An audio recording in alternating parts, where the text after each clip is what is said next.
Welcome to Cats and Rats Podcast, covering your Florida Panthers. Hey everyone, and welcome to the newest episode of the Cats and Rats Podcast, episode number 38 here. I'm your host, Kirby, joined alongside my co-host, as always, Cody Stevens. We're here today to break down the Atlantic Division after 50 games. But Cody, before we get into that, there's some Panther news that we should talk about. Yeah, if you're a frequent listener of our spaces, this is something me and Kirby are not surprised about. Adam Boqvist officially placed on waivers by the Panthers. For what reason now? I have no idea. Currently, we have only 6 defensemen on the roster with him in waivers. Maybe Bjornfoot's called up tomorrow, if that's the case, but Cody, we need cap space, what I've been yelling on our post-game show. And you're like, well, we don't have any defensemen. I'm like, if we're not using Adam Boqvist as a right-handed shot defenseman, and at one point, I think it was up to 16 games, 18 games, almost consecutively that he was being healthy scratched. He's giving us 0 minutes. We talked about Josh Maher a lot last year, left-handed shot defenseman, only playing like 12 minutes a night, some nights 8 minutes, 10 minutes because he wasn't contributing to the special teams. First off, I just want to say, I'm kind of let down by Adam Boqvist here, and I'm looking at it from the player perspective, not from, hey, he can't find a way to get into the lineup. This is a guy that the coaching staff probably had lost trust and faith in. And if you're not giving us any minutes, that's frustrating. First overall draft pick, 8th overall. He's been in Chicago. He's been in Columbus. This is his 3rd stop. Cody, I think our fan base is looking at it like this is a young kid, his first crack in the league, and maybe the coach staff hasn't given him a chance. And I think they saw him in training camp. Again, I wanted him all the way back last year at the March trade deadline. And then coming into the offseason, I wanted to target him as a free agent, which the Panthers did. He got, and I went back to listen to our previous show, he got PP1 time in camp. He was given opportunity from day one with the coaching staff. And I don't think he grabbed the ball and ran with it, so to speak. So again, I think a lot of things online, the chatter is coach staff didn't give him a chance. He's not one of Maurice's guys. I think they know more than what we know as fans, and behind the scenes practice, training, off days, different things like that. You're evaluated like that, Cody, when you are a depth player. And I was a high performance athlete. I was a high performance coach from youth levels all the way into high school. And I held my players to that standard. And a guy that was trying to fight for a position, they had to come every day and work. And I think Paul Maurice and the staff kind of saw that. And now Bill Zito, the writing was on the wall, put him on waivers. Maybe they're trying to open up some space here to bring someone else in. yeah, it's just the minute that Tobias Bjornfoot was given given the nod over Adam Boqvist, the writing was on the wall. It was all but done. Because that told me Paul Maurice rather run 6 left-handed D with 0 right-handers, all 6 left-handed D, than play the 1 right-handed D he has. Like, even when Ekblad was out of the lineup, right? Yeah. Like Ekblad's going to miss time. I went back, listened to our show. I'm like, you got to bake that in. And when we had Lex on, remember in the summer, we're comparing the defensive cores from 2 seasons ago, last season, and then coming into this season. We talked about that right-handed D side, losing guys like Uyghur, Monter, Gudis. And Adam Boqvist had an opportunity here, and I don't think he garnered. I don't think he did the defensive side of the puck very well, because I felt like he was getting pushed around a lot, boxed out in front of the net, stuff that Paul Maurice really values in his defense core. And it just didn't work out. Like I said, it was luckily for Zito, he only misses on these 1 year $775,000 deals. So far, it's not like he paid Boqvist a 7x7 or something. So the Panthers aren't necessarily hurt by it. Yeah. I mean, they're hurt by it for the short term because getting missed, and they could have maybe got someone else that would have fit. But it's not the end of the world. Like you said, you opened up 775 of cap space. Like, if the Panthers want to make a legitimate cup run, you're going to have to add on the back end 2 guys to me. And this kind of facilitates it more. And this is something that not just me, but our community has kind of been seeing the writing on the wall. Some fans are kind of surprised by this. And as of this recording, Brandon Saad is currently a free agent.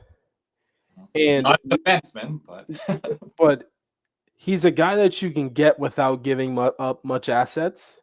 Or no, with any assets, honestly. Yeah, and I think contract. Yeah, and he's going to play for the minimum somewhere, and he could be a very good top 9 power play 2 guy. He has to play for a minimum somewhere, Cody, especially if he wants to play on a cup contending team and a team like the Panthers, just for one example, that's up against the cap. Yeah, and and you could put like an experienced guy like him with Anton Lundell. And what that could do is knock Eetu Luostarinen down to the 4th line. I talked about that in next training camp, but if I see that, I'm kind of excited because I like that potential of him being down the 4th line, because then you're cooking and you've got like a deep forward lineup, because we don't know what our D is going to look like, but a deep forward crew that can go all the way to another cup run. Yeah, and then you have Nosek, who becomes your 13th forward most likely, because Greer and Boqvist are not. He's not getting played over Greer and Boqvist, and like that's just not happening. Yeah, I think they're in this spot for playoffs. Yeah, but in terms of that, and like you have a 4th line all of a sudden with Jesper Boqvist, Eetu Luostarinen, and AJ Greer. Who you want at center, either Eetu or Jesper, you pick and choose. But that 4th line is a cup-winning 4th line, especially the way AJ Greer has played this year. It's the same way Jesper Boqvist has played this year. And we all know Lusto, he loves those grimy type of games and series. And because that's when he comes out of the shell. I don't get it for the life of me, because when you really look at him as a player, you don't think he would thrive in those situations, but he does. Front, in those tight 1-goal games and like high pressure stakes situations. And he, like that 3rd line last year in the cup run, when it came down to it, they were the best line. Did we have to worry about them in the conference final or finals being out there on the ice? It was not something that was of concern, which is good. And like they scored big goals in every series they played in. Like, I mean, I still think my favorite goal from that line was the game 6 clincher against the Rangers, where all 3 guys did a thing. Like Lundell got the puck, chipped it out. Eetu on the forecheck, causing the turnover, and Lundell getting the puck and Tarasenko driving the net back, and that's your that's your series winner right there. Uh-huh. But back on Boqvist, it's unfortunate that it ended like this. I think this is different from the Mike Riley situation from last year, where we had too many guys. This is a situation where we don't have that many guys at all, but they rather have one guy in Bjornfoot than Boqvist. Or open up that to an empty slot that's yet to be determined. So unfortunate there. Again, I wanted him in the offseason. I wanted him all the way back to the March trade deadline, when I wanted to add one defenseman when we added the forwards instead there, Cody. Didn't work out, but like I said, Panthers don't get hurt by it. Even if he clears, they won't feel his cap hit. I do think he's probably going to get claimed. I wouldn't be surprised if he did, because high draft pedigree, low salary cap. Like, I think maybe his last chance somewhere. Teams take chances on those. Yeah, but Cody, I want to add a win to our community 2 seasons ago with the Money moniker nickname. Last year, Mikkola Minions, all the way to the Stanley Cup, and this year, not a positive one, but Popcorn Boy, and end up taking a W there. So I think we're 3 for 3 in the community with little nicknames there. So follow our nicknames. But today, the main topic of this episode is we're halfway through the season now. We're more than a little bit halfway through now. It's flying by here. It's flying. We're close to the 4 Nations break here. And we got to discuss what's going on around the Atlantic Division. Because the Atlantic Division, there are 7 teams with really realistic chances of making the playoffs currently. And I think me and you were kind of thinking right around, the 5 or 6 number. The 7 is kind of crazy, but Cody, I went back, and we'll get into it as we go along here, but it was so hard to project in the summer. I wrote this down in my notes, and then looking at it now, it's still difficult. Not like, oh, why did we screw up there? Why did we screw up there? We're like, we made a good point there. We made a good point there. We might have overreached on a team or two, which we'll get into. And it's hard to be perfect across the board when you're making predictions in the summer.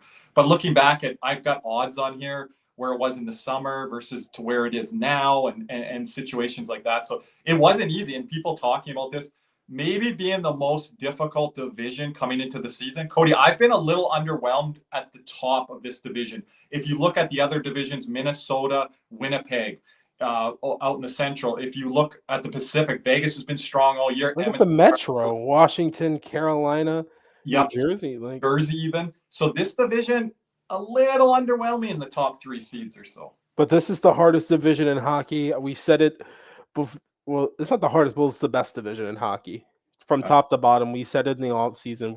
And it's the same way now. But we're gonna start from 8 to 1.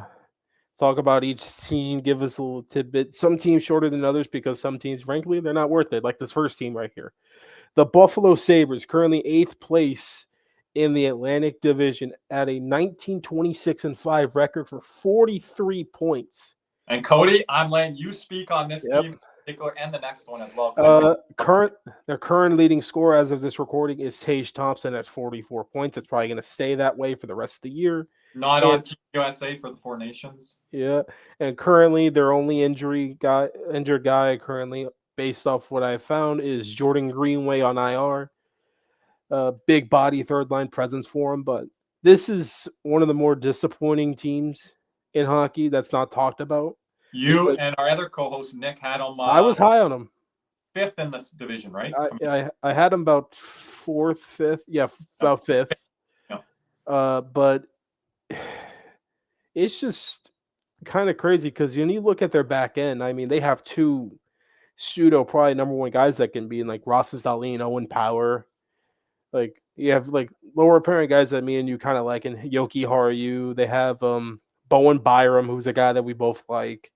You know, I thought through that back end, maybe they can get somewhere. And I thought Ukko-Pekka and Luukkonen in the back half of last year played very well, and I thought that'd carry over into this year. So 2 years ago, they got a lot of goal scoring. They weren't getting the saves. Last year, the goal scoring dipped, and then the goaltending came up in the defense. And once again, the goal scoring has dipped once again. It's kind of middle of the pack right now, where a couple years ago it was very high. I mean, but their biggest disappointment to me this season has been Dylan Cousins, who's on the trade block. Teams like Vancouver maybe sniffing around. Colorado sniffing around as well. 26 points in 50 games for your second line center, who's making $7 million a year. That's damning. Buffalo's one of those teams that locked in all these guys. You look at their D, you look at their fours, they locked in all these young guys before they did anything. And it's one of those examples. The new age NHL, Cody, is going towards pay the guys to what they're going to become. But you can sure trip up there. Yep. Look at the like Devin Levi situation, trying to rush him into that spotlight and into that role. But they paid a lot of their players, Cody, from the forward ranks to the defensive ranks, and they're locked in. Yeah, and Luukkonen hasn't been as hot as he has in years past, but I don't feel like, I guess watching them a bit, he has some bad games. Hasn't really like the stretch he had in the back half of last year.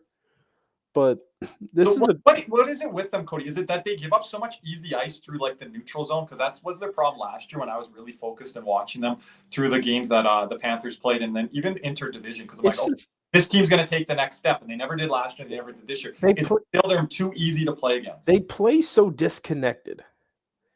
Like they're like if you watch the Panthers or the Leafs or the Lightning, like the defense and the forwards are connected. They have chemistry, easy zone exits, zone breakouts, and zone denials even come into that effect as well. Buffalo, to me, I don't think has that. Like they feel so disconnected. Like when they're at their worst, it's like they can never get the puck out of their zone. They're getting peppered. But when they're at their best, that's when they're zipping it around. Because they have talent. They have boatloads of talent. Like Tage Thompson, like a big center guy who could skate, has a wallop of a shot. Rasmus Dahlin, a number one defenseman in this league. Like everyone calls him a top 10 defenseman at this point. Some people even call him top 5. Owen Power, a steady number 2 guy. And they have guys like we like Alex Tuck. We love Alex Tuck. Like we liked him in Vegas. I think he plays with a fire that not a lot of players in this league play with, but I don't know. It's just like every year you expect them to take that jump and they never do. Yeah. And they just hired Lindy Ruff last season. In the last offseason to be their coach for a second stint. I didn't understand that one. Kind of confused by that move at the time. But,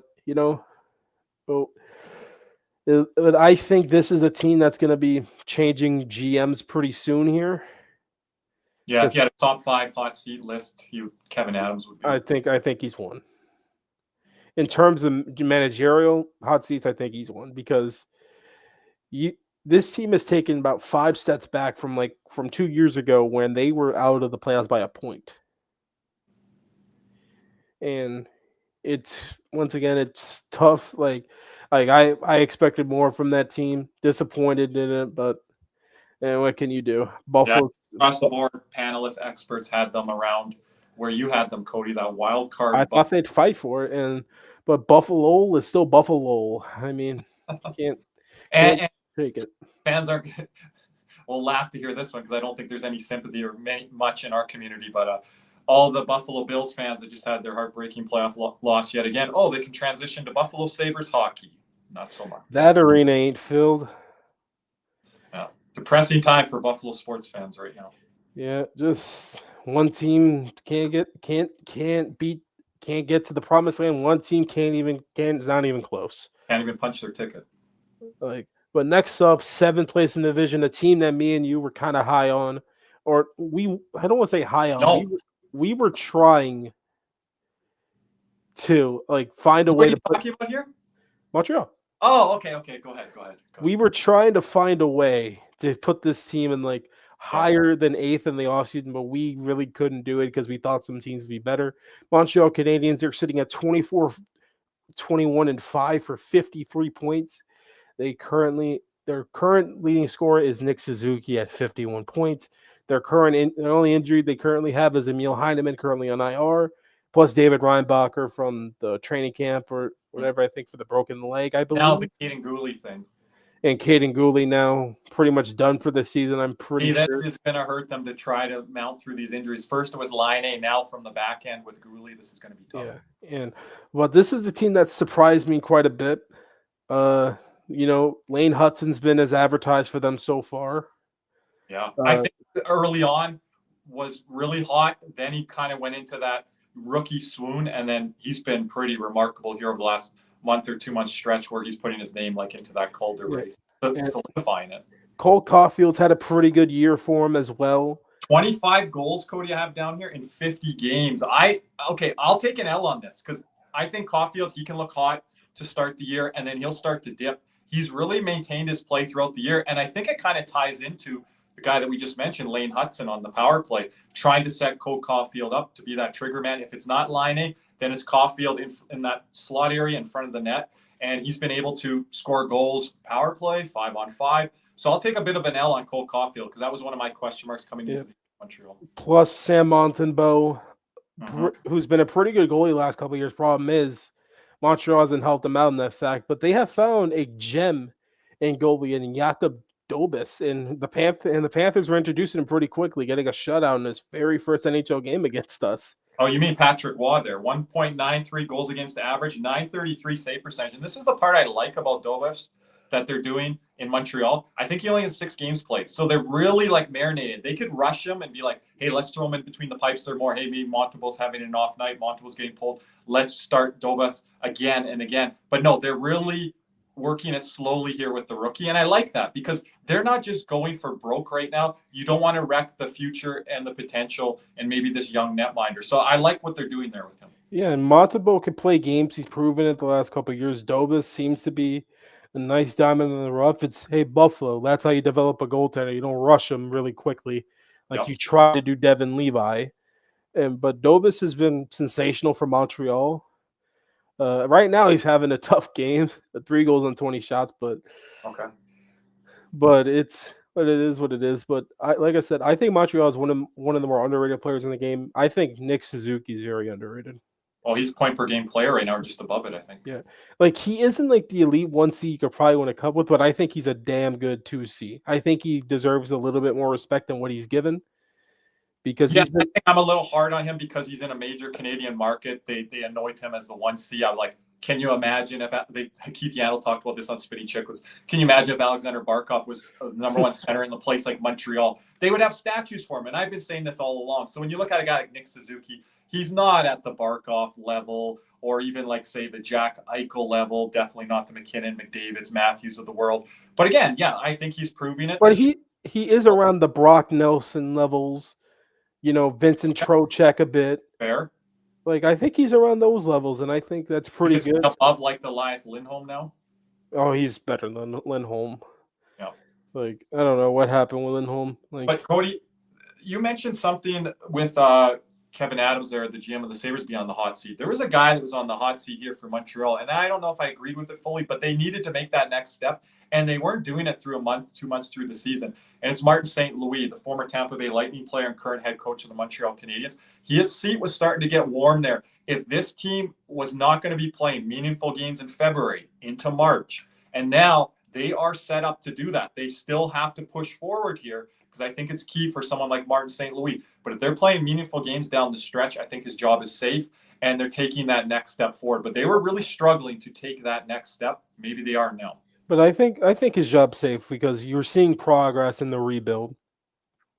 And you know what? The Canadian market, the heat starts to come on. But when that heat starts to come, it's coming from insiders and some things, voices from inside the organization. So maybe that was a little bit of a motivation factor there. Not to say that Martin St. Louis needs anything to motivate himself. Look how small he is, one of the smallest players in NHL history, and what he had like a Hall of Fame career. But maybe that was just a little bit of like a kick in the butt and be like, yeah, we need to get going here. And we do, even if we don't make the playoffs or we're even close to wild card spot, we do have expectation on us to take that next step forward. And I think Ken Hughes, the GM of Montreal, has done some great job with the moves he's made. Like, Laine's been a really good player for him ever since he's come back from his injury. Remember, they made the move for Alexander Carrier. Yeah, a lot of our fans wanted to add him to Florida.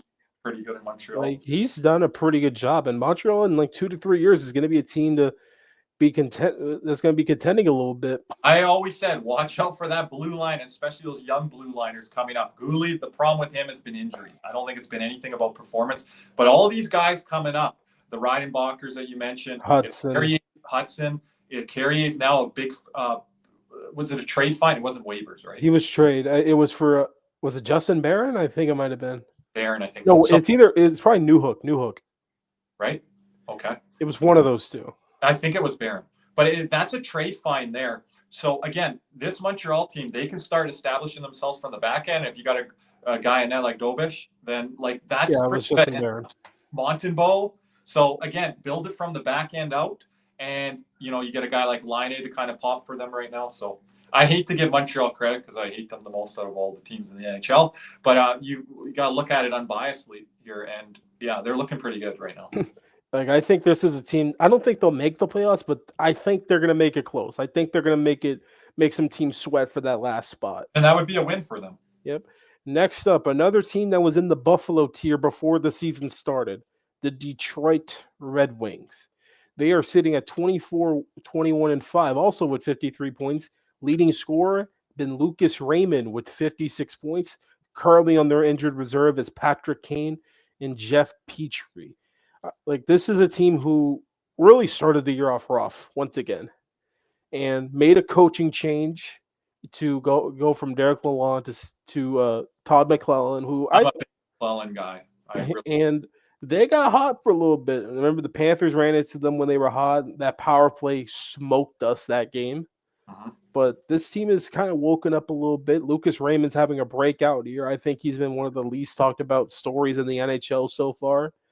You know, they have Mo Sider once again. Cam Talbot's been a pretty steady goalie for them as of late. They have Alex Lyon and James Reimer. Wait, it's not Reimer. It's a Jack Hit. Who the heck do they have? Now, who else are you thinking? All I know is Sebastian. Yeah. Kosa played a game, but it's mainly been Talbot as of late, who's been pretty steady for him. Yeah, I mean, this was the team where I thought they needed to make a coaching change like early in the season. Like, I was calling for it then. Yeah. And they've made it, and I think they've gotten the hire right. People get on the NHL with their recycled coaches trend or whatever. But some of these coaches, recycled coaches, are good coaches. Todd McClellan got a raw deal, not only in Edmonton, but I feel a bit in LA as well. And he did good work both spots. And he was one of the coaches that kept Connor McDavid and Leon Draisaitl accountable at a very young age. Not a lot of coaches would coach like that, and I respect him for that. I heard a lot of his post-game press conferences. That's why I knew who Paul Maurice was coming into Florida from Winnipeg. I listened to Todd McClellan's press conferences in Edmonton because they play them, Cody, on national TV up here. If you're just flipping channels, you see these coaches on whatever Canadian team. And again, he would go at McDavid and Draisaitl if they were not good enough to their level of standard. Some fans don't get that. Why are you yelling at the superstar best player? Because you have different standards of expectations for players on your roster. McClellan coming into Detroit now, you got a coach like that with the Larkins and Edmondson, who I said, watch out for this year, the Siders. These better players, you can't just have them playing like complacent on any given night. You have to have a standard of excellence for those players, because then that falls down to the rest of your roster. Lucas Raymond as well. Then, like, Patrick Kane got hot there for a bit before he got hurt. Mo Sider continues to be. Cody, thank you for dropping him in the fantasy league so I could pick up Patrick Kane there. That's your guy. Surprised by that move. Look, right now we're doing good. As of right now, we're up on Carly right now, so we're kind of doing good. He wants to add that in. But I mean, their power play kind of picked them up for a bit there. Dylan Larkin once again is continuing to do some good things in Detroit. You guys and Nick as well. You guys are big Larkin guys, I feel. I mean, one of the better skaters in the NHL. I think he's been if he wasn't playing on bad Detroit teams, he would have got a lot more like notoriety, I think. He's on Team USA, right? Pretty sure he is. I don't know. So I'm going to say this. This is a guy we need to keep our eye on. Yeah. And I think this is a guy team that wants to make the Olympic team at the age that he's at, and to make that next jump. That's his jump. Sometimes you have team goals, but individual goals, I bet Dylan Larkin has here in the next 12 months, Cody. Yep.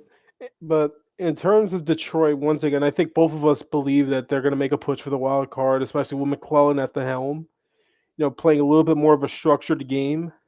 I'm not big on them collectively as a team, but now with McClellan in as head coach, I might have a little bump arrow up. I still think they're going to come up short, but they need to play meaningful games down the stretch because they did last year. So you have to this year. There's no other expectation. They had that rough month. I can't remember which one it was that kind of cost them that playoff slot, because they were in it quite a bit last year.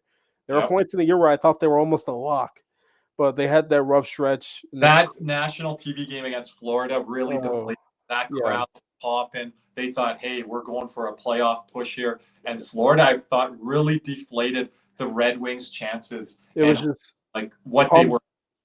It was just one of those games where you like you're playing against like one of the better teams in the league. You're like, yeah, come on. If we win this game, we have so much momentum.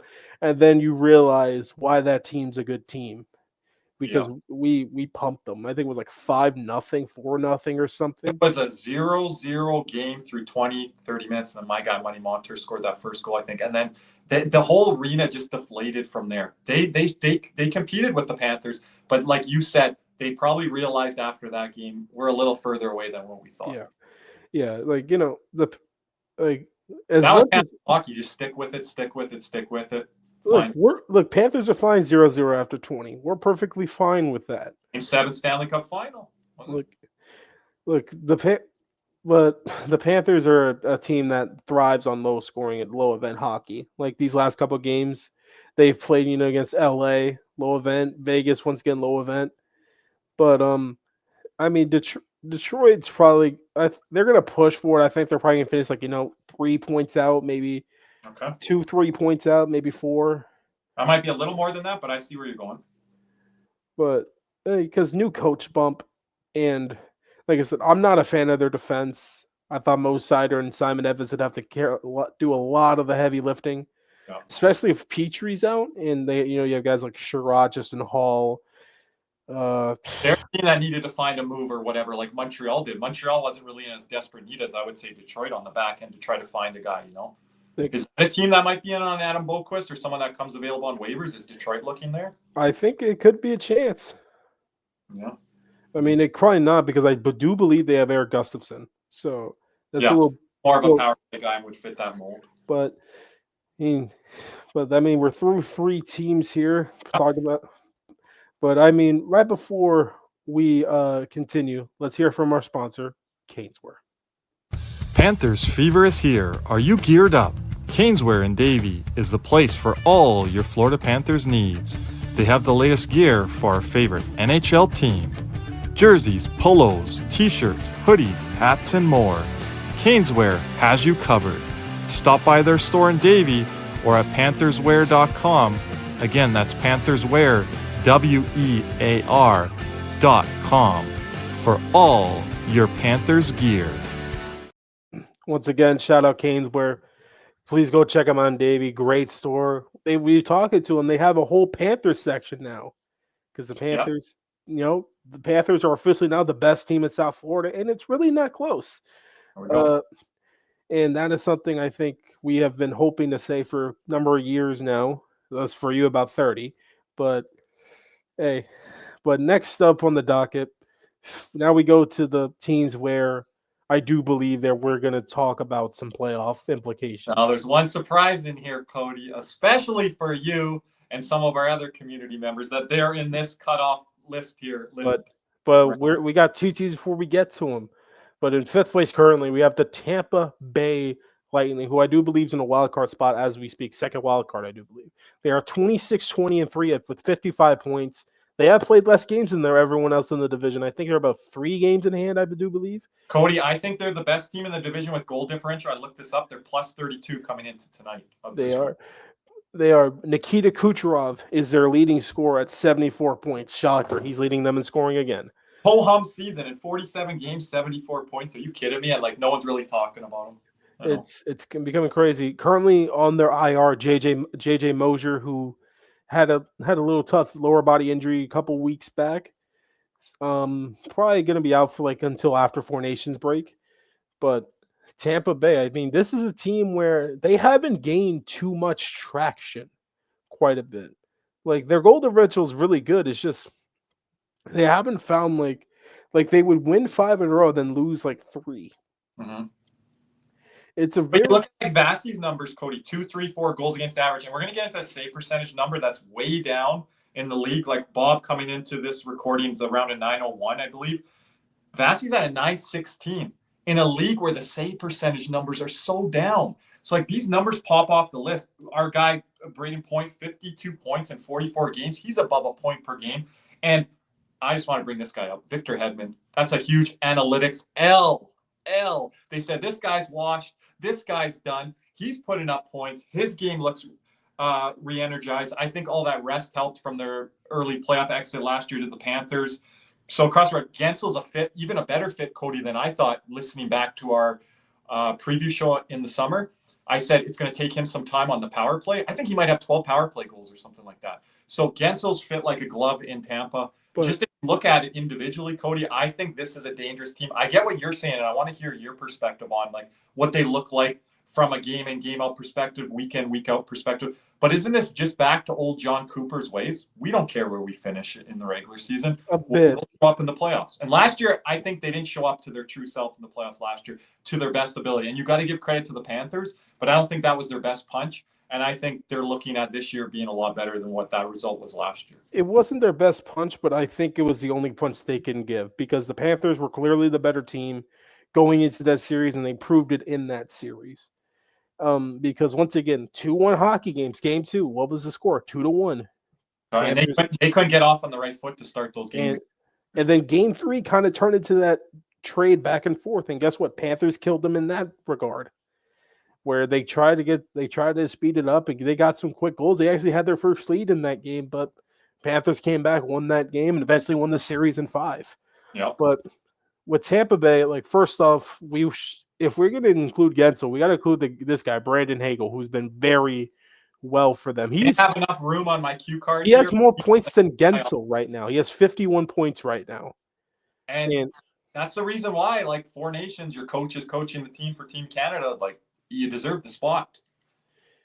Yeah, it's just the problem with Tampa that they're going to run into, and I think it's going to hurt against us.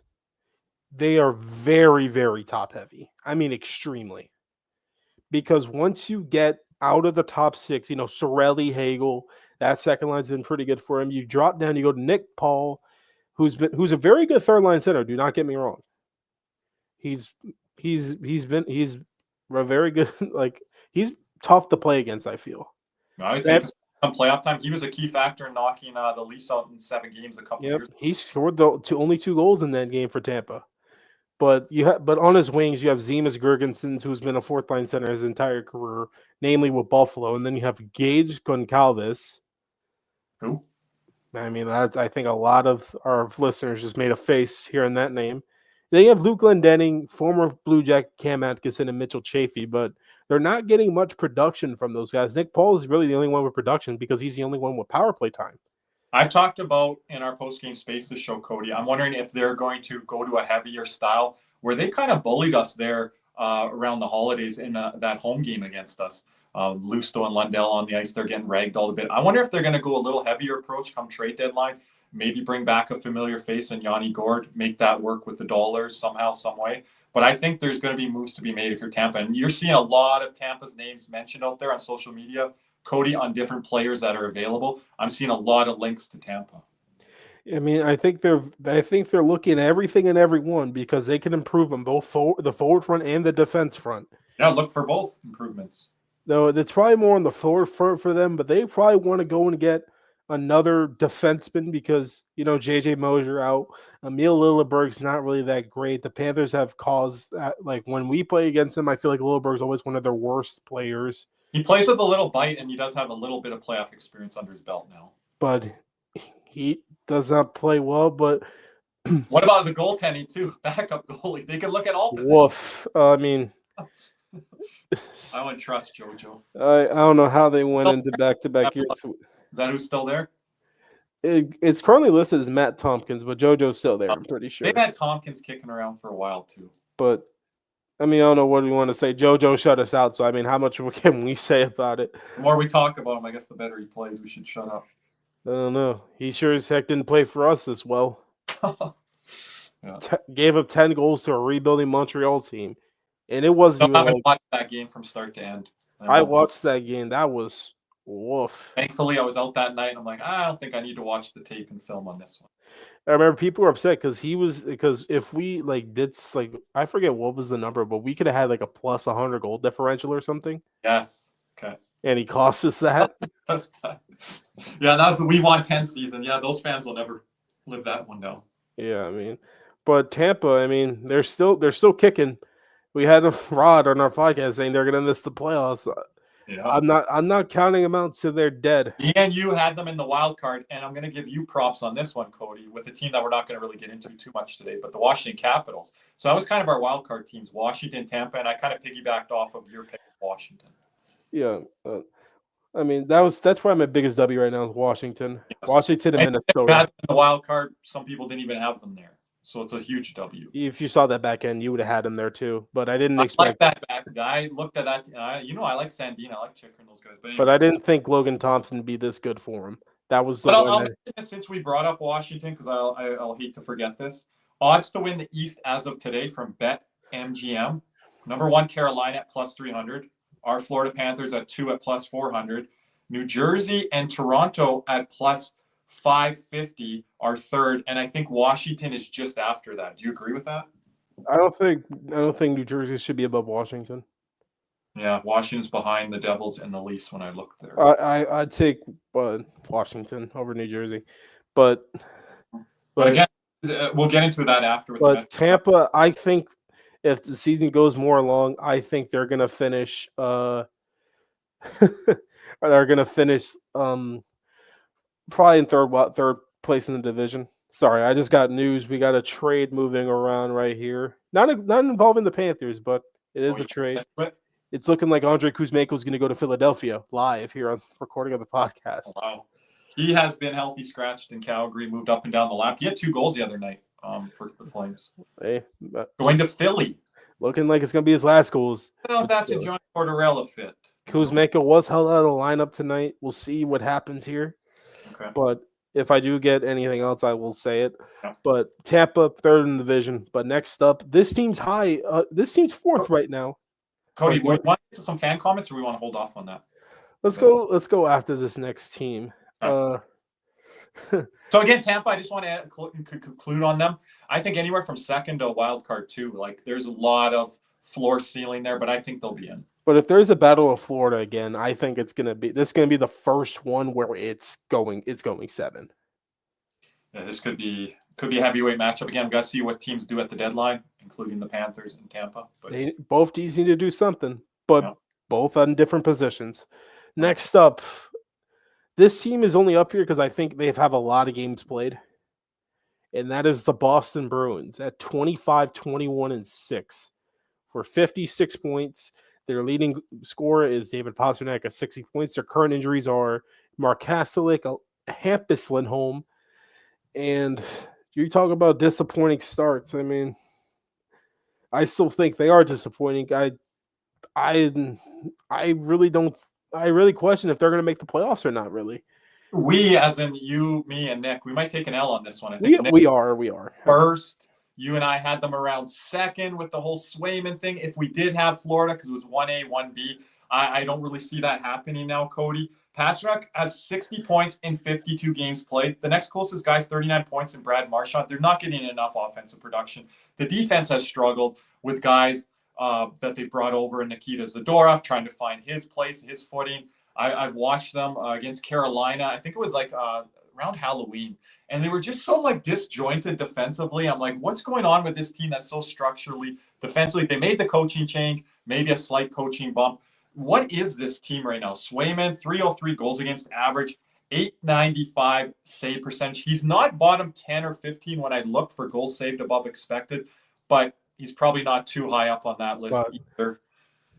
What do we say about the Bruins here? I don't know. In our community did say, hey, watch out for them to miss this year or be right around that. But I think that's them saying it every year because they hate Boston. Okay, so you don't think they saw anything there? I'm going to give credit to Banksy on that one. He was saying, he was projecting that. Banksy was with me last year in New Jersey, and this year he was on Boston. I'm like, I don't know if I see them missing or hanging around that playoff bubble spot, but here we are. But the thing with Boston was like early, you remember we had those 2 early games with them in the year. Remember Banner Night? Pumped them 5-1. That was Corpusalo starting because remember Jerry Swayman had that long holdout with the contract. You know, Cam Neely saying that stuff at the press conference saying I have like 80 million reasons that I'd be playing right now or something. Now, I think that holdout's hurt Swayman quite a bit here. But early in the season, we did beat them, but then we went against them in Boston. And I don't know if Panthers are going to remember this game, but we were that Barkov and Kachuk in that game. Oh, both were out in that one. And we ended up winning in Boston in regulation. Lundell scored in that game, I want to say. Lundell scored the game winner, like off like a breakaway or whatever. Yeah. But I thought they were in trouble then. They fired Jim Montgomery, like right around November, I think it was. Okay. Bring in name Joe Sacco the interim. No one kind of really expected that. It was going to be Joe Sacco. Yeah, and I don't like they had a stretch where they played better, but the other night they got pumped 7-2 by aforementioned Buffalo. Yes, some of these bad losses that Boston's taking, like that game there, and Buffalo's the only team, Cody, in the Atlantic Division of this recording that are pretty much almost like 20 points out from first place Florida. Every team is separated by 10 points here, 53 to 63 points, and it's just weird to see like Boston as the team in this division just muddled somewhere in the middle, and you just no real expectations of them. I wouldn't even say people are indifferent to them. They're kind of like, what the heck's going on with the Boston group? And you talk about goal differential with Tampa, with like it being the highest. Boston has by far the lowest. They're minus 25 right now. That's lower than Philadelphia, Montreal. That's lower than Buffalo. 25, because I had Montreal down as minus 18. Montreal is now minus 22. We probably have a final like going. Okay. But Boston's below Montreal then. Yes. Yeah, they lost 4-0. So yeah, that explains why they're down to minus 22 now. Okay. So but like Buffalo's minus 15. That's more than 10 goals difference. Granted, they played 2 more games, but still, that's 10 goals. Buffalo probably won't give up 10 goals in 2 games. Because you mentioned Tampa Bay's lack of depth. What the heck is Boston going to do come to trade deadline? Boston's just and this is why Panther fans, this is why the whole Boqvist thing is like a disguise. Like we missed on a 775 player. Boston signed Elias Lindholm to $8 million contract this offseason. He's been nowhere near worth it. I think like Anton Lundell has more points than him up at league right now. I'd rather have Anton Lundell at $5 million than Lindholm at $8 million. Rather have Lundell at 8 than Lindholm at 8. Like, okay. Well, then we're just throwing money around like Elias Lindholm's at 25 points. 25 points in 52 games. He hasn't been good since Calgary with Matthew Tkachuk and R.A.P. Johnny Gaudreau. Like he has not been that level of caliber player. And then going back further with Carolina, where they're like, oh, okay, we got something going here with him. And then they moved him on. Did Carolina see some writing on the wall before anyone else did? I don't know. I don't know. Like last year, he had 17 goals. This year, he's on pace for like 15. He's not a play driver, and that's what was people looked at and fell into that trap with him, that he's gonna like line drive whoever he's playing with. Boston's like gotten like hurt. Like McAvoy hasn't been that great point wise producing. We might have broke McAvoy in those 2 playoff series. I like this is a guy again. You talked about Darlene. This is supposed to be a bona fide top 3 to top 5 defenseman in the NHL. I'm going to really be watching him come 4 Nations too. I don't know how he got an A over Quinn Hughes, but like Quinn Hughes' separation from McAvoy in the last 24 to 36. Oh, it's wow. But in the end, I mean, I do think Boston might end up missing if they do make it. It's like by the skin of their teeth, like 1 point.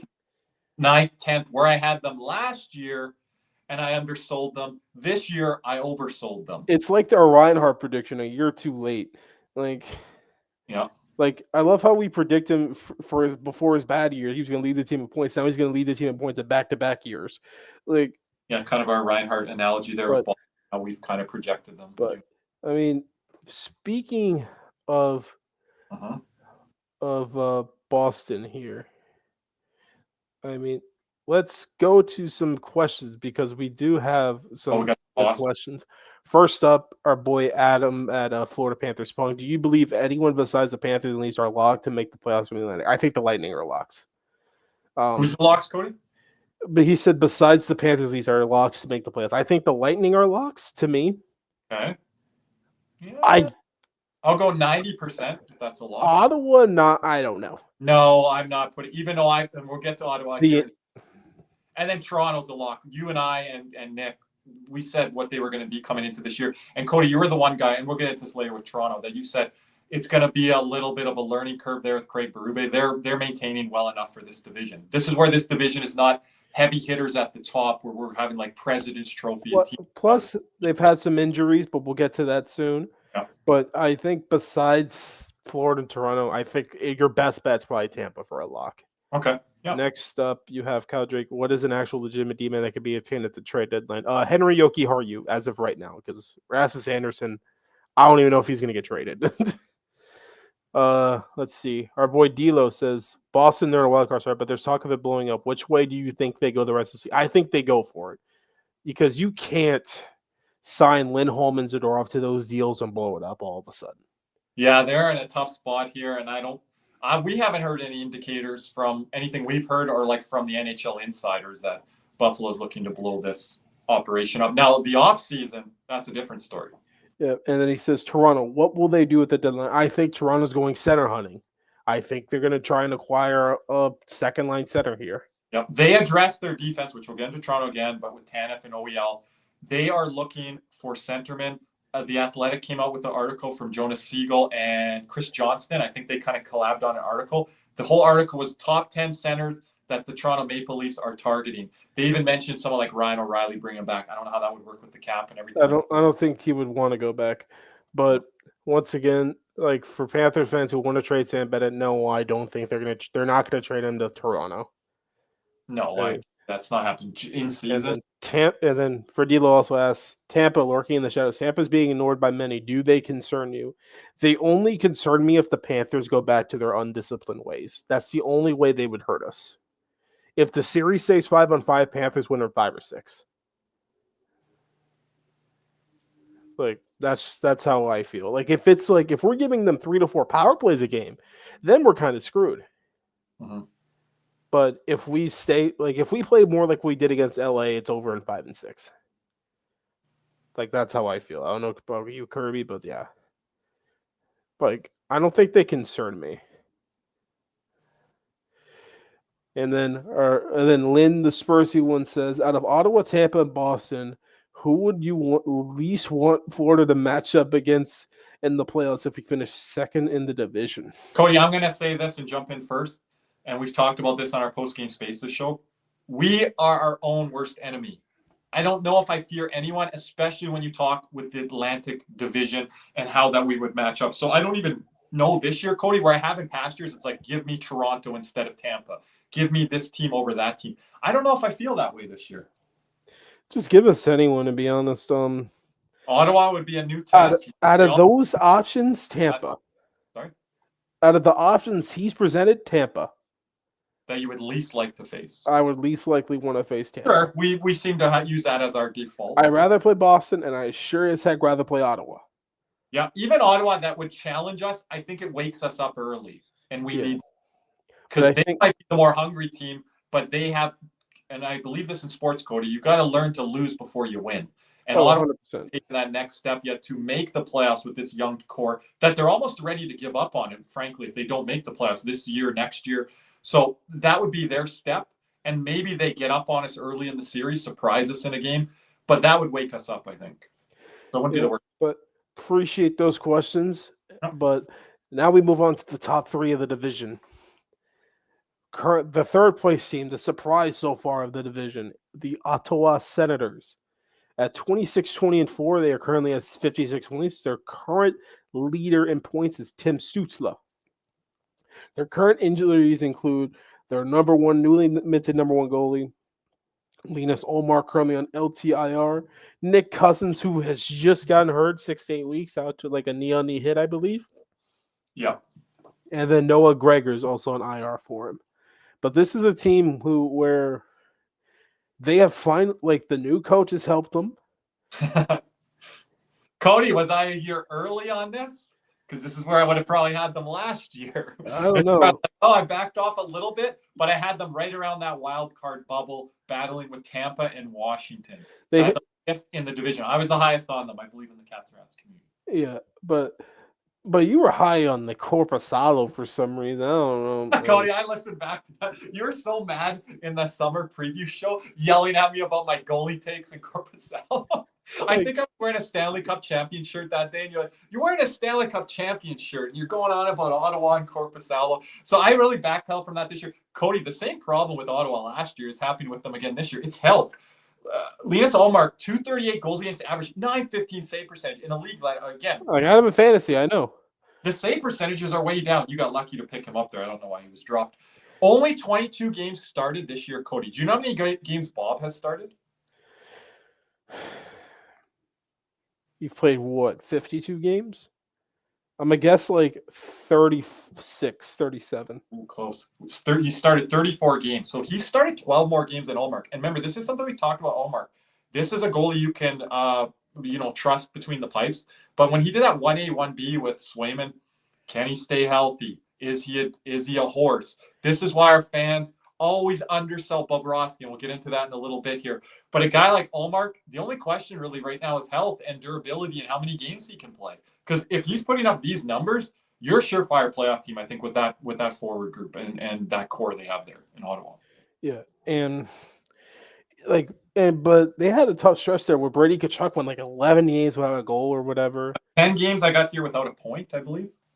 Yeah, but they're in a shootout with Washington right now, 4-4 game, like 2 minutes less than the third. But Cody, into this recording though, they're 7-2-1 in their last 10, which puts them third, like you mentioned, in the Atlantic. This whole division has been really consistent, like over the last 10 games. I can't find a team that's like way below 500. And Ottawa, the best of the bunch right now, I believe, in our division, 7-2-1 in their last 10 as of this recording. And it's funny is because like the top teams have been right around 500 the last like couple games. Like the only team that's not above there's two teams below 500 right now. The Leafs at 4-6 in the last 10, and Tampa Bay at 4-5-1. Like, but those aren't like ridiculously bad like records. Like you're gonna hit like road bumps in the season. So Cody, interesting stat here. I think I'm right on this. The Senators have allowed the least amount of goals in the division, but they've also scored the least amount alongside with Boston.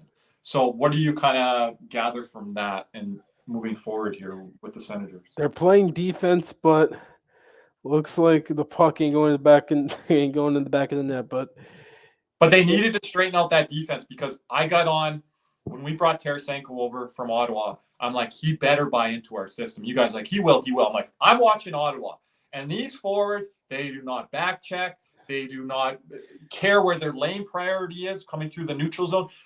You want to get on their defense personnel, and I think they're a little thin there, and losing a guy like Jacob Chychrun doesn't help, due to cap constraints, whatever reasons. But their forwards don't play defense in a division that you need to, and that's something Toronto's learned off of playing Tampa, playing the Panthers, obviously, being the best of the bunch of that, I think, in the NHL, I truly believe, from our forward grouping.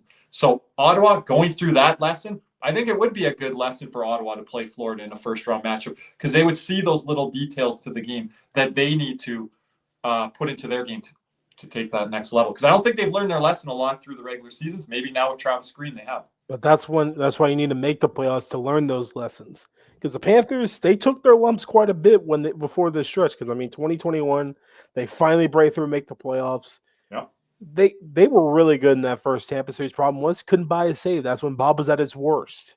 Yeah. So then, if Ottawa does that coming into these playoffs, but they can't buy a save from Allmark, I think you can look at that as a win. Because now they're looking good defensively structured. Okay, the offensive players are playing in both ends of the rink. If you can't find a save, I think that would be a good thing for Ottawa. The fans won't like to hear that are Senator fans. But that's something where, hey, at least you're getting your ducks in a row, and you're starting to look like a hockey team out there, unlike the Buffalo Sabres. Because goaltending's voodoo. I mean, let's be real here. Because Bob went from one of the most unmovable contracts, one of the worst contracts in the league, and you're a Bob guy. You have to admit that before the first run to the cup, and all of a sudden, you can't move him. You don't even want to think about it because he's been so good in these last couple playoffs, and he's won you a Stanley Cup.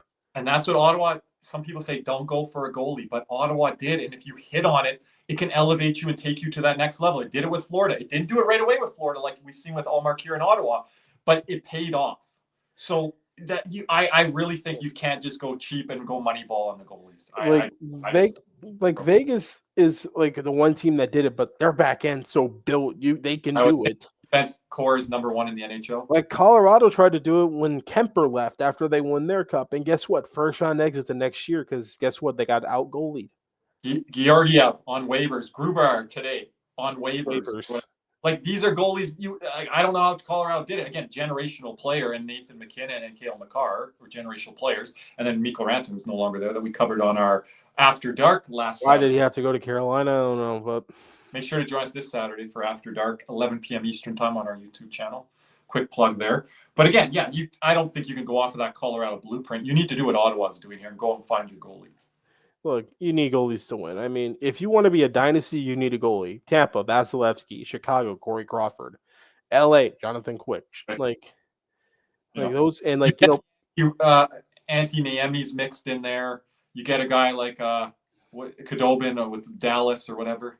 Yeah, hot goalies can only take you so far. I mean, Khudobin got hot in that postseason and ran out of gas at the end. Same thing with Bobrovsky in 23. Ran out of gas at the end. You need goalie and structures to win. Defense always comes first. But next up on the docket, second place in the division currently, the Toronto Maple Leafs. For some reason, one of the most hated teams in our community. I don't know why. We try to say positive things on them, and our co-hosts even come at me and Cody. Lex, we're looking right at you. Lex, I'm going to mention a player here that I don't even like on Toronto, but I got to give him his flowers right now. But again, Toronto currently 30-19-2 for 62 points, second in the Atlantic Division. Currently, their scoring leader is Mitch Marner at 68 points, who's having a hell of a contract year. And then here, just stating that, double stamping that. Okay. And then next up, their injuries. They've had quite a bit. Yes. John Tavares went down in practice. Former Panther Anthony Stolarz has been out for a little bit. Loose bodies. Yep. Calle Yarncroke has been out for a little bit. Yanni Hakanpää also. Matthew Nyes, I do believe, has also been out a little bit. Eddie, they missed him at the end. And then Austin Matthews has been off and on with an injury. I don't know what the heck the injury is. But have a dark cloud looming over. But yeah, I mean, Toronto, this is a pretty good regular season for them. The new coaching change. The way they played has changed. I think they're a little bit more defensively oriented. That's what I said into the year. coming from the back end. Guys like OEL and Chris Tanev have been pretty good additions for him. OEL's been up and down, Cody, and I had in my notes here, Morgan Riley, since you're talking about defense, he's taking a lot of media heat right now. He's the one right now that's struggling a bit, and the expectations are there. A guy like I talk about for us in Aaron Ekblad, that's how Morgan Riley is treated in the Toronto media, and he's taken some heat right now, and he's got to turn his game around. He's got to be a key cog heading into the playoffs for them if they want to advance. He's got to have his game turn around here. Yeah, and just, with it's funny. Like, I like Morgan Riley. I think like their last couple postseasons, he's been like one of the few guys to show up for each of them. Yep. Like him and William Nylander have been like those two guys to me. So are you fine with him taking that media heat? That's a guy they always said should have wore the C on his chest. He's able to take all those. I think the media. I like Morgan Riley. It's tough on him. Why does he have to answer the media questions, Cody, when he doesn't wear the C? He'll still go up to the mic, and this is where I respect Morgan Riley, and he'll answer all the questions. He doesn't hide. Look, people may hate the Leafs, but Morgan Riley's a guy that I would want on my team. Plays through it, plays tough. I think if you play in a different market, you'd have a lot of time to breathe and relax because it gets heavy there. And to me, a lot of people want to call the Leafs. I don't think Morgan Riley's a soft guy. Based off the way he plays and what he's asked to do. I think that can be debated, but yeah. Okay. But in the end, Toronto, it's pretty much all around Matthews and Marner going into the postseason once again. Mainly Marner, but yeah, and I give Marner his flowers and everything. He's playing very good. How is he going to adapt to Craig Berube hockey come playoff time? I don't care what he's doing in the regular season, but give him his credit. How is he going to adapt to that style of play come in the playoffs? But Cody, the numbers I have down here, it's the goaltending. We talk about Stolarz with the loose bodies being on the injured reserve list there. His number's really good. I have here 9.3 goals saved above expected.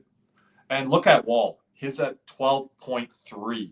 So the goaltending has been there. Wall, I think that's 8th in the NHL. And again, there's another guy with health and durability. That's the only question mark I feel with Joseph Wall.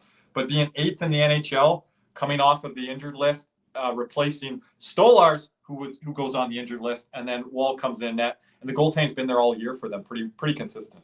Yeah, it's almost I think a lot of Leaf haters are just when are the wheels going to fall off? They could possibly fall off in the playoffs once again, but right now, top winning pedigree coach. Right now, back end. Listen. I mean, you're all right on those. I think Berube's changed it a bit. We'll see where the changes come in the playoffs. Are you surprised, Cody, that you thought the adjustments weren't going to come as quick? Because you thought early in the year maybe they'd be around, you were thinking third wild card, then they would push up. They've really been around that first, second level, maybe as low as third. I didn't expect the goaltending they would get. Because if their goaltending was league average, they'd be right around where I said they would be. Now, we've talked about more starts with Stolarz. What is he there? But I think Wall can carry it for them. I think they got a pretty good tandem, 1A, 1B. I don't think there's a clear number one between those two, the way they're playing or in the way their durability is currently. But Cody, you had them third in the division coming into this season, and I also had them third. But I feel I was higher on them than you were, even though we had them in that season. I've said I think they're tougher out in the playoffs this go around. Okay.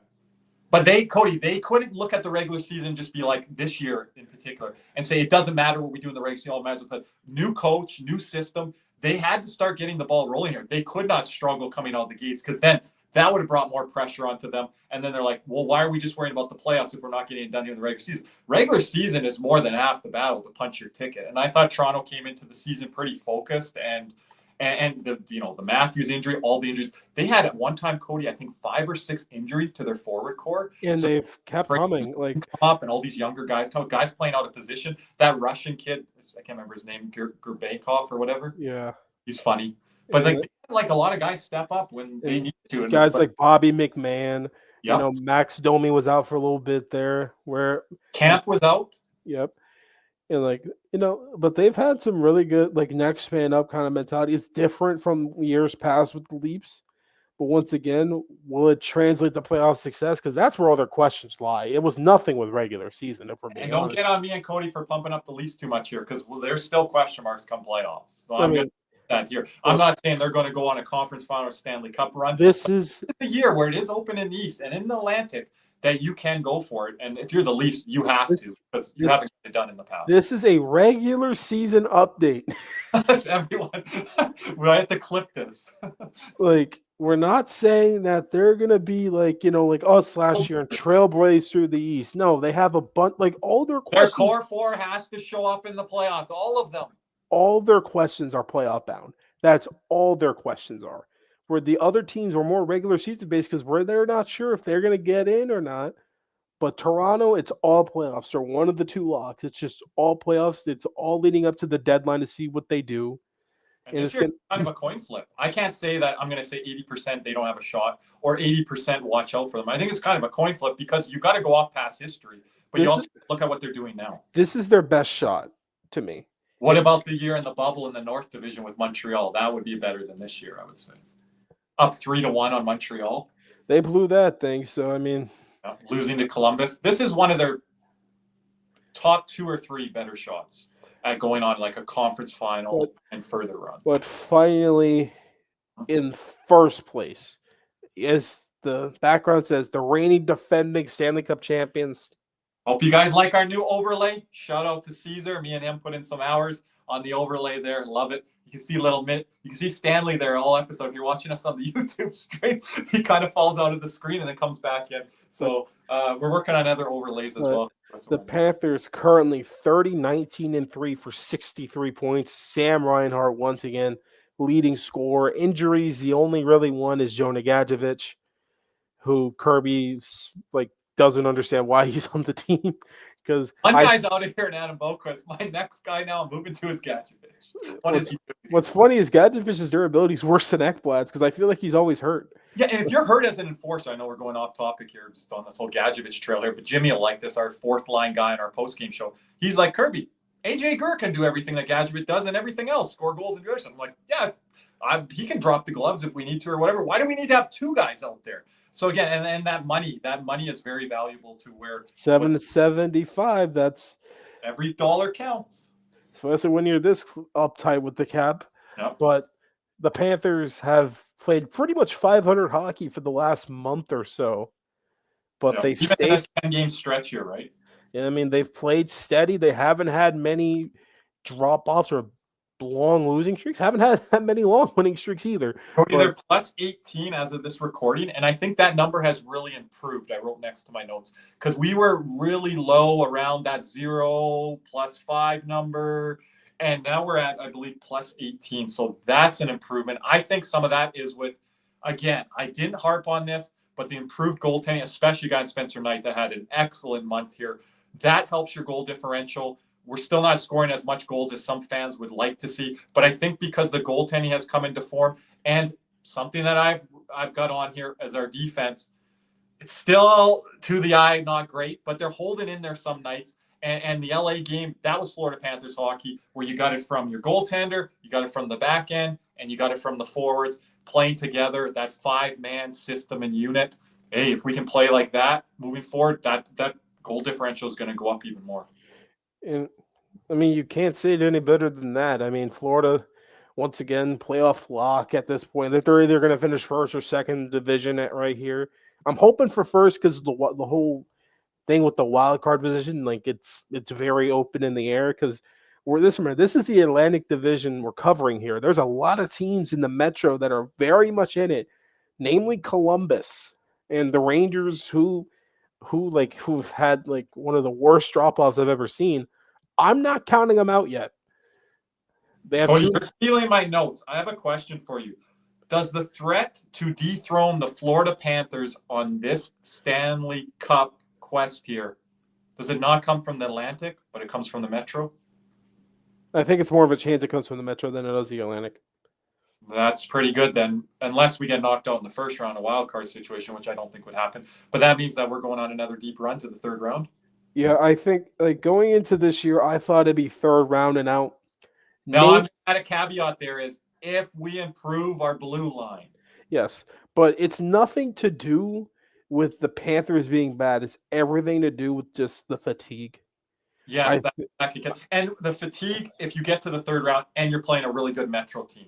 Because this Metro division from the top 3, has been on fire all year, and I don't really see that falling off. I was lower on New Jersey last year. Washington is surprising a lot of people here, and we've always been high on Carolina. Now Carolina is going for it, which is what Toronto should be doing, following that blueprint. Carolina now has the piece they're kind of been missing, that ace in the hole, like the big time player, as I've said numerous times, and Mikko Rantanen.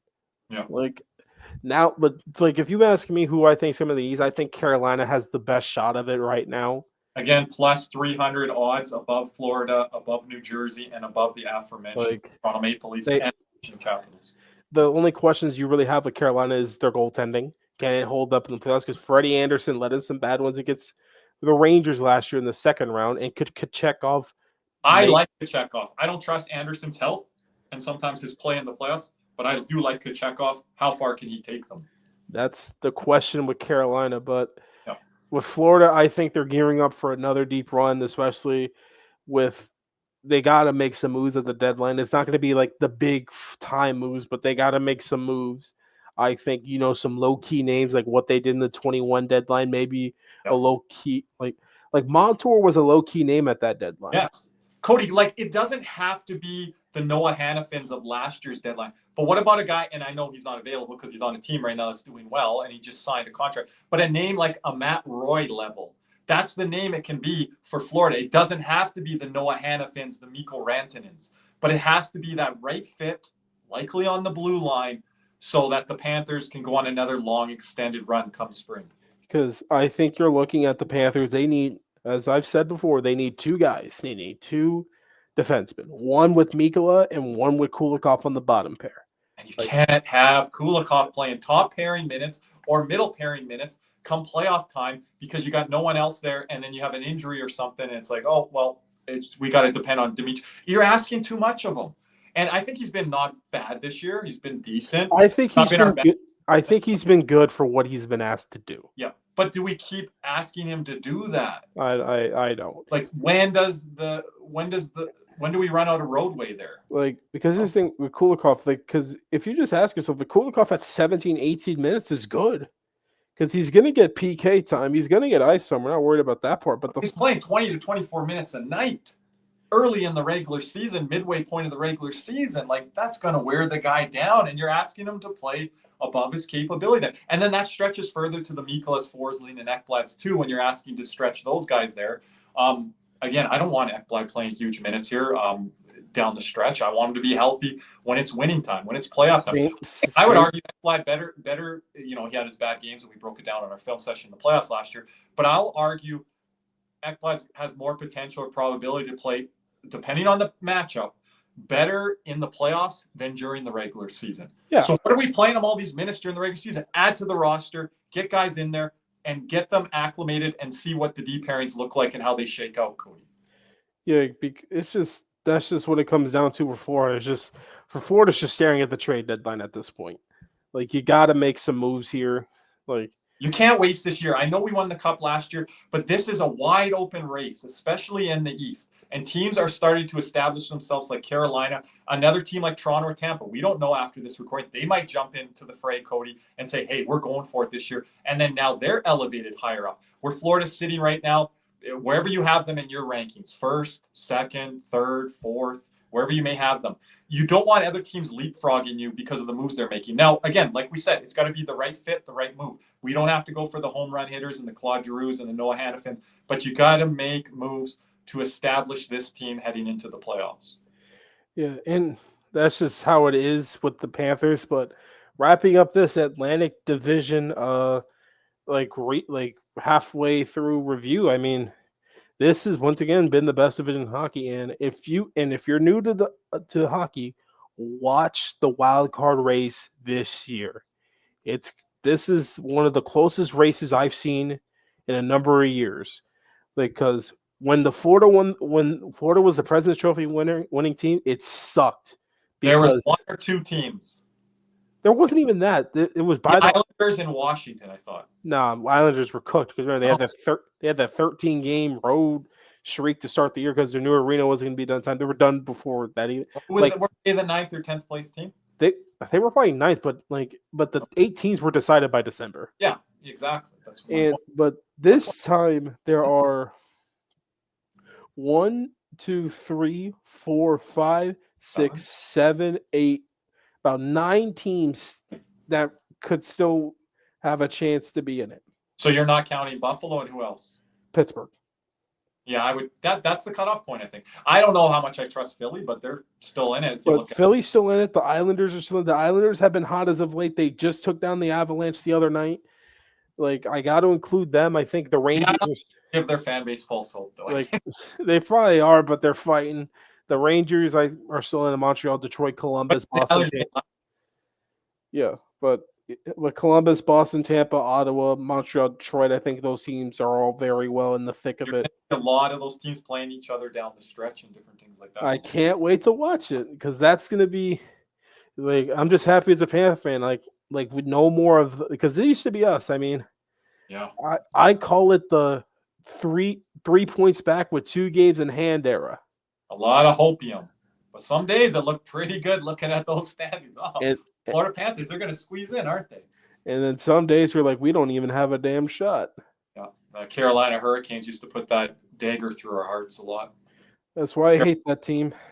Carolina Divers. Like, I don't get how people can hate Toronto, where I don't think Toronto's done much to us, but Carolina, they're my most hated team, and it's not even close. Well, as a Panther fan, Cody, when you talk to the fan base, you can really tell where they were established as a fan. Hey, people are new fans, or they're OGs, or they're somewhere in the middle. That's perfectly fine. But you can kind of see who their rivals. People always look at me, Boston, but why do you hate Montreal, Kirby? I'm like, well, wait till they're good, and different things as a hockey fan too, Cody, right? That you see different fan bases and how they talk to you as, a poverty franchise. You're irrelevant. I think it's very hard for Montreal Canadian fans to look at the Panthers as like kings of the mountain. It's very hard. They've been hockey fans for 10, 20, 30, 40 years. Very hard to Montreal, I know you're riding high, but don't forget who your father is, though. Alexander Barkov. Indeed, but Kirby, anything else as we wrap up here? Love the jersey. Is that the one your brother got you?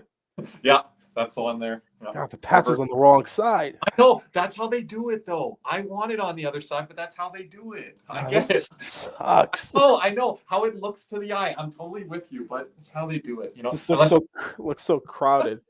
But I know it's so crowded there. But I love the seats. So, but anything else, Cody? I don't know. We got our After Dark episode 2 Saturday night. Make sure you're subscribing to our YouTube channel and also have your notifications turned on. Post game always on the Twitter X platform there. So double shot on this time. This will be a bit longer because one game, a matinee game this time, 1 o'clock on ABC, Chicago Blackhawks.